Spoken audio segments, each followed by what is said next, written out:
Hello friends, welcome to my YouTube channel. आज हम लोग जनरल साइंस के 20 इंपॉर्टेंट ऑब्जेक्टिव क्वेश्चन डिस्कशन करेंगे। तो अगर आप हमारे चैनल पर नए हैं तो चैनल को सब्सक्राइब जरूर करिए। तो चलिए शुरू करते हैं। ये रहा आपका क्वेश्चन नंबर फर्स्ट। एक विद्युत धारा उत्पन्न करती है। एक विद्युत धारा क्या उत्पन्न करती है? रासायनिक प्रभाव, ऊष्मीय प्रभाव, चुंबकीय प्रभाव, उपरोक्त सभी। तो उपरोक्त सभी से जो है विद्युत धारा उत्पन्न की जा सकती है रासायनिक, ऊष्मीय एवं चुंबकीय प्रभाव के माध्यम से। तो ऑप्शन नंबर थर्ड इसका करेक्ट आंसर हो जाएगा। इसी के साथ बात करते हैं अब अगले क्वेश्चन की। तो ये रहा आपका सेकंड क्वेश्चन। वायु कोश फेफड़ों के भीतर सूक्ष्मतम नलिकाएं के रूप में संपन्न होते हैं, उन्हें क्या कहते हैं? तो उन्हें जो है वायु कूपिकाएं बोला जाता है। जो सूक्ष्मतम नलिकाएं होती हैं उन्हें वायु कूपिकाएं बोला जाता है। ठीक है, तो ऑप्शन नंबर सेकंड इसका करेक्ट आंसर हो जाएगा। अब इसी के साथ बात कर लेते हैं अगले क्वेश्चन की।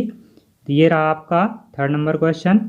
महंगी धातु को एक सस्ती धातु के ऊपर विद्युत की मदद से निक्षेपित किया जाता है। वह प्रक्रिया जिसमें एक से अधिक महंगी धातुओं को सस्ती धातु के ऊपर विद्युत की मदद से निक्षेपित किया जाता है, अर्थात उसके ऊपर परत चढ़ाई जाती है, कोटिंग किया जाता है, तो उसे क्या बोलते हैं? तो इसे क्या बोला जाता है? इलेक्ट्रोप्लेटिंग बोला जाता है। ठीक है, तो ऑप्शन नंबर सेकंड इसका करेक्ट आंसर हो जाएगा। अर्थात एक मेटल के ऊपर, महंगी धातु के ऊपर जो है सस्ती धातु की परत चढ़ाना जो है इलेक्ट्रोप्लेटिंग कहलाता है। विद्युत लेपन बोलते हैं हिंदी में। ठीक है, अब बात करते हैं अगले क्वेश्चन की। तो ये रहा आपका क्वेश्चन नंबर फोर्थ। भिन्न भिन्न रंगों का प्रकाश जब वायु से होकर संचारित होता है, मतलब प्रकाश जो है बहुत सारे रंगों का है, भिन्न भिन्न रंगों का है, जब वायु से होकर संचारित होता है तो क्या होता है? ध्वनि के वेग से, वायु के वेग से, भिन्न भिन्न वेग से, या फिर समान वेग से? तो इस कंडीशन में इसका आंसर जो हो जाएगा समान वेग से संचारित होता है। ठीक है, भिन्न भिन्न रंगों से प्रकाश जब वायु से होकर संचारित होता है तो उसमें वेग जो है समान होता है हर जगह पर। उसकी गति जो है, वेलोसिटी जो है इक्वल होती है। बात कर लेते हैं अगले क्वेश्चन की। सीवर पाइप बने होते हैं। सीवर पाइप जिसके थ्रू पानी पहुंचाया जाता है शहरों में और गांवों में, मतलब ज़मीन के नीचे इनको बिछाया जाता है। ठीक है, तो सीवर पाइप किसके बने होते हैं? कास्ट आयरन के, इनमें से कोई नहीं, कॉपर के या फिर एल्युमिनियम के। तो सीवर पाइप जो है आपके कास्ट आयरन के बने होते हैं, क्योंकि कास्ट आयरन एक बहुत ज़्यादा मजबूत या टफ धातु बोली जाती है। ठीक है, इनमें लोहे का परसेंटेज रहता है, सबसे ज़्यादा मात्रा में रहता है। अब बात करते हैं हम लोग अगले क्वेश्चन की। लोहा, निकेल, क्रोमियम, इन सभी धातुओं से मिलाकर के कास्ट आयरन बनाया जाता है।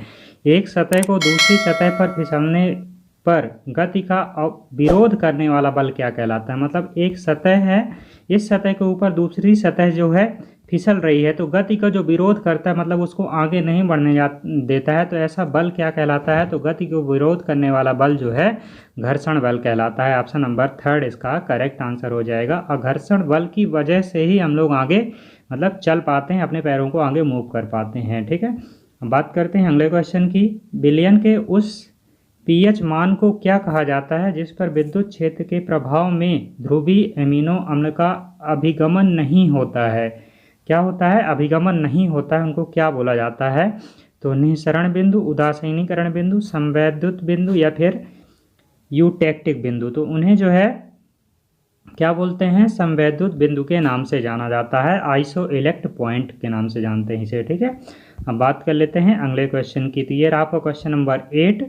कंपनशील वस्तु को उसकी माध्य अवस्था से अधिकतम दूरी क्या कहलाती है? एक वस्तु जो कंपन कर रही है और एक माध्य अवस्था से अधिकतम दूरी उसकी क्या बोलती है? तो उसे माध्य अवस्था से अधिकतम दूरी जो है आयाम बोला जाता है, इसे इंग्लिश में एम्पलीट्यूड बोलते हैं। ठीक है, अगला क्वेश्चन ये रहा आपके सामने, क्वेश्चन नंबर 9। उदासीनीकरण अभिक्रिया में अम्ल क्षार के साथ क्रिया करके क्या देता है? उदासीनीकरण की अभिक्रिया में अम्ल क्षार के साथ अभिक्रिया करके क्या देता है? तो अम्ल क्षार के साथ अभिक्रिया करके जो अम्ल लवण एवं जल देता है। ठीक है, जो इसका फाइनल रिजल्ट बनता है लवण एवं जल। लवण मतलब साल्ट हो गया, NaCl मान लो आप, और जल H2O। ठीक है, बात करते हैं अगले क्वेश्चन की। मृदा में उगने वाली फसलों की उपयुक्तता निर्भर करती है उसके स्पर्शानुभाव पर, रंग पर, प्रकार पर, उपरोक्त सभी पर। तो जो है ये सारी चीज़ें जो है उपरोक्त सभी पर निर्भर करती है। स्पर्श से अनुभव जो होता है रंगों का और प्रकार का मृदा में उगने वाली फसलों का निर्भर करती है। ठीक है, तो ऑप्शन नंबर 4 इसका करेक्ट आंसर हो जाएगा। इसी के साथ अगला क्वेश्चन है, ये सभी आपके पेपर में पूछे गए क्वेश्चन हैं। ठीक है, और ताजमहल को किस प्रदूषण से खतरा उत्पन्न हो रहा है, किस प्रदूषण की वजह से ताजमहल का जो संगमरमर की लगी हुई है धातु उसका मतलब कलर जो है डल होता जा रहा है, उसमें उतनी शाइनिंग नहीं रह गई है। तो किसकी वजह से प्रदूषण और खतरा उत्पन्न हो रहा है, तो यह SO2 सल्फर डाइऑक्साइड की वजह से जो है ताजमहल को सबसे ज़्यादा खतरा उत्पन्न हो रहा है। ठीक है, sulphur dioxide, option number second इसका करेक्ट आंसर हो जाएगा।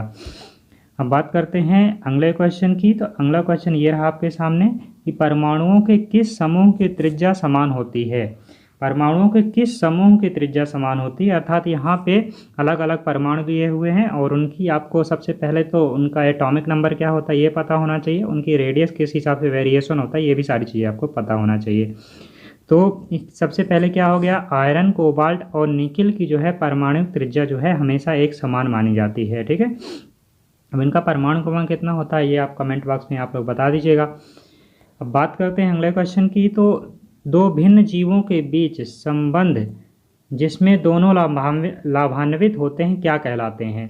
दो भिन्न भिन्न जीव हैं, उनके बीच में संबंध होने से दोनों लाभान्वित होते हैं तो उसे क्या बोला जाता है, परजीवी, सहजीवी, पोषण या फिर मृतोपजीवी।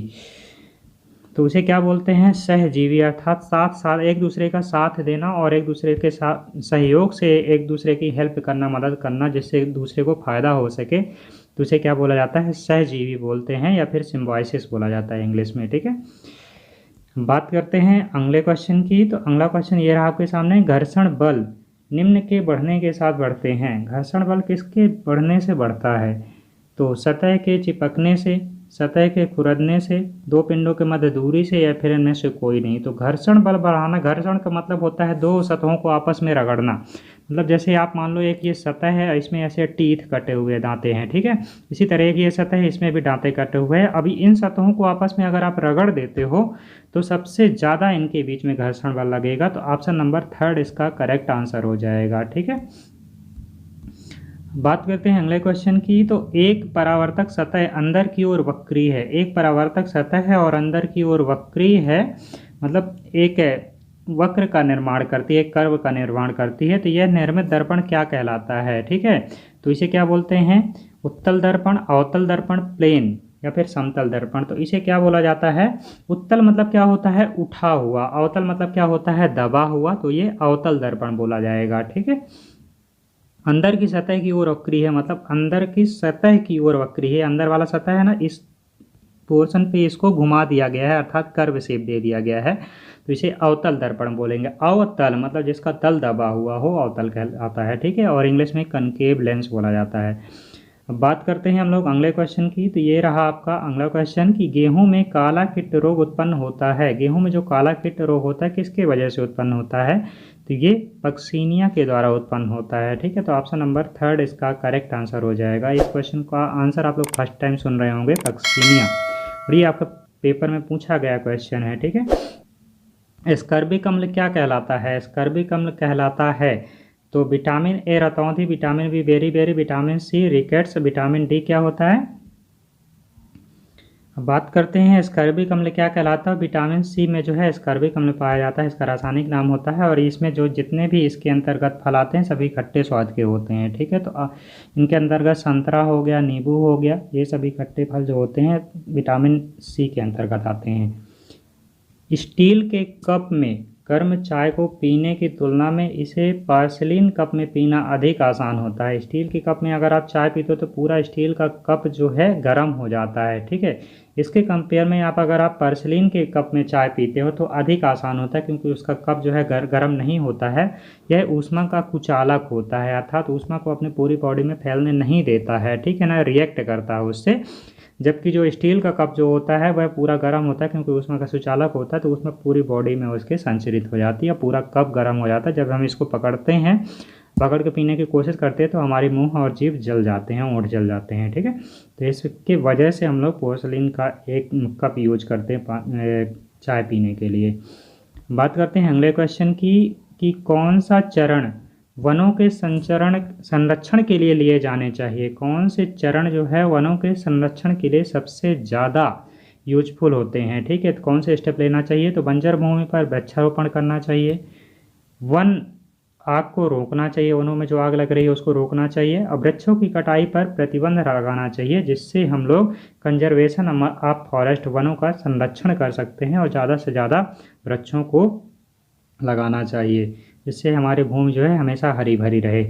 ये रहा आपका अगला क्वेश्चन, एस्टिक अम्ल किसके द्वारा उदासीनीकृत होता है? एस्टिक अम्ल किसके द्वारा उदासीनीकृत होता है?